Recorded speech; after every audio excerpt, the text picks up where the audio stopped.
Halo teman-teman, tahu nggak sih? Ya kali nggak tahu. Buton adalah satu-satunya wilayah di Indonesia yang tidak pernah dijajah oleh bangsa asing. Baik itu Portugis, Belanda, Inggris ataupun Jepang. What? Kok bisa? Ayo kita bahas. Saat ini Buton dikenal dengan julukan Negeri Seribu Benteng. Dulunya, Pulau Buton, Kota Bau-Bau, Sulawesi Tenggara merupakan bekas ibu kota Kesultanan Buton. Julukan Negeri Seribu Benteng ini memiliki makna histori yang mendalam. Pasalnya, benteng ini merupakan tameng ampuh bagi Kesultanan Buton dari serangan penjajah. Sebelum datangnya para penjajah, Buton adalah wilayah berbentuk kerajaan atau bisa dikatakan sebagai negara. Buton memiliki struktur pemerintahan yang sangat ideal pada masa itu.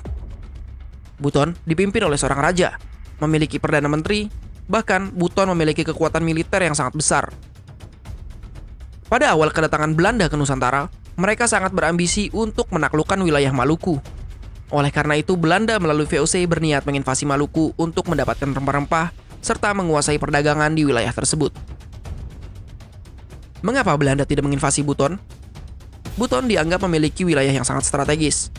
Sebelum tiba di Maluku, kapal-kapal Belanda akan singgah ke Buton terlebih dahulu. Belanda tidak berani mengambil resiko lantaran kekuatan militer Kesultanan Buton pada masa itu terbilang cukup besar. Jika Belanda ingin menguasai Maluku dan juga harus berperang melawan Kesultanan Buton, pastinya akan timbul pertempuran yang akan memakan banyak korban dan banyak dana. Maka dari itu, Belanda lebih memilih menjalin hubungan yang baik dengan Kesultanan Buton dengan cara bekerja sama dalam bidang perdagangan dan keamanan. Pada tanggal 5 Januari 1613 ditandatangani perjanjian antara Commander Apollonius Shad atas nama VOC dengan Sultan Dayanu Ihsanuddin. Perjanjian ini biasa disebut kontrak perjanjian Shad-Elangi, dan dalam sejarah Buton dikenal dengan istilah janji Baana atau janji pertama. Karena untuk pertama kalinya Buton menjalin hubungan dengan Belanda, terutama kerjasama perdagangan dan keamanan. Kerjasama ini menjadi cikal bakal percobaan monopoli perdagangan yang dilakukan VOC dan awal mula perlawanan rakyat dan Kesultanan Buton terhadap pihak Belanda. Dominasi pihak Belanda dalam berbagai perjanjian-perjanjian kerjasama antara Belanda Buton menimbulkan reaksi masyarakat, baik secara individual ataupun berkelompok. Reaksi masyarakat ini timbul dalam dua perlawanan, baik itu secara fisik ataupun non-fisik. Banyak tokoh-tokoh pemuka di Buton yang bersuara lantang dan tegas menolak serta melawan politik divide et impera yang dijalankan oleh VOC. Salah satunya adalah Lawanda. Ia tewas dipenggal atas perintah salah satu pejabat VOC yang bernama Stephen Barenzon. Karena banyaknya kecongkakan yang dilakukan pihak VOC, Sultan Himayatuddin yang saat itu memimpin Buton pun akhirnya melakukan perlawanan. Namun, bukan dengan serangan secara langsung, karena ia sadar bahwa kekuatan VOC saat itu cukup kuat. Dia memilih dengan cara membiarkan para perompak menjarah kapal-kapal dagang VOC yang terjadi pada tanggal 17 September 1750.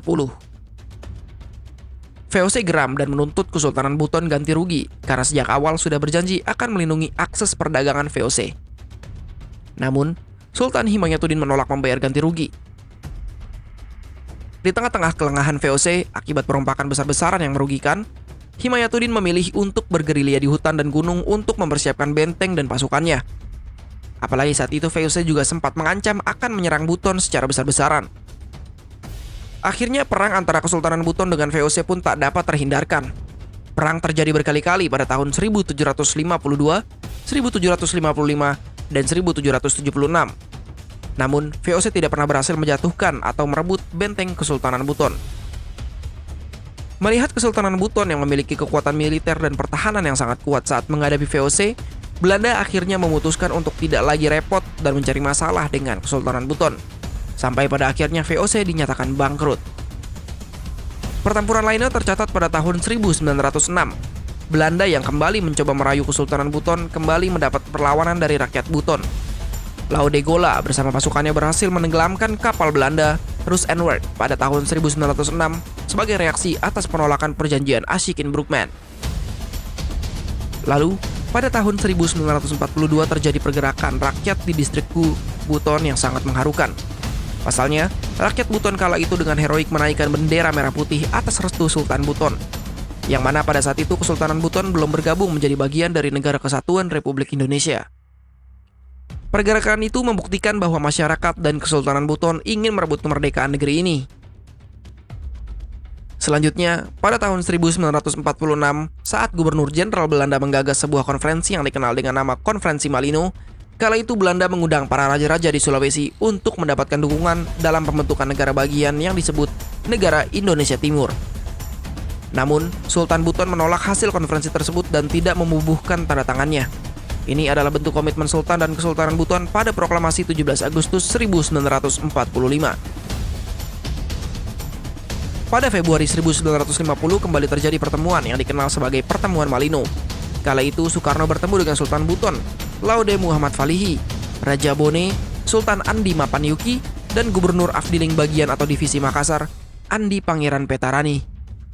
Pada pertemuan itu Soekarno membujuk dan meminta 3 pemimpin kerajaan wilayah tersebut untuk bergabung dan menjadi bagian dari Negara Kesatuan Republik Indonesia.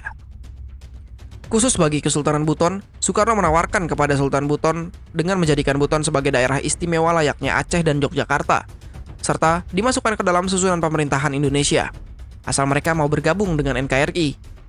Penawaran ini disebut-sebut sebagai apresiasi Soekarno akan keteguhan Kesultanan Buton dalam membela keutuhan negeri ini kala itu. Akhirnya, tawaran Soekarno pun diterima seiring dengan wafatnya Sultan Buton, Laude Muhammad Falihi 10 tahun kemudian, yang menandakan berakhirnya Kesultanan Buton. Genap sudah masyarakat Buton menyerahkan dan menggantungkan nasib masa depannya kepada pemerintah Indonesia. Sayangnya, harapan mendapatkan posisi dan otonomi khusus yang pernah ditawarkan itu hingga kini tidak pernah terlaksana. Baiklah, demikian informasi yang dapat saya berikan. Semoga bermanfaat dan dapat menambah pengetahuan. Sampai jumpa di video berikutnya.